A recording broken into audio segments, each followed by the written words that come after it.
zvangu kuudza ubva kudhara pandaona kuti unozondivenga. Zimurume ratombo haisi type yako zimurume. Unodii zimurume rakanyangara kudero rakashata. Chamini yakuda pamurume wechi. Maziromo akadai kana chimiro kana chii. Imari here yawakadakara. Haisi type yako ya.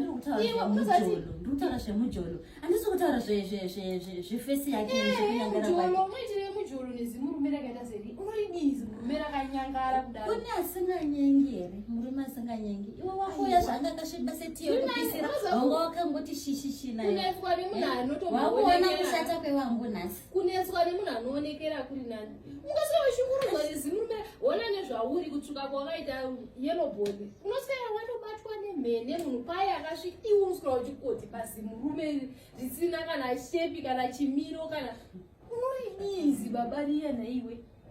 Chikuru kuchengetwa zvokushata zvinotevera kumashure. Zvinotanga imari kumberi. Iwe waishungurudzwa wane bhindi chivo kucomfort. Ndikazodii? Ukarambwa zvati wakarambwa.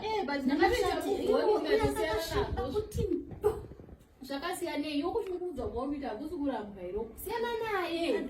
Siyana naye Ndanga ndisina kuuya kumba kwako. Kana uchishaya ndokutsvagira. Kutsvagira chiko chaunonditsvagira iwe uri aribo chiko iwe uri singuwani.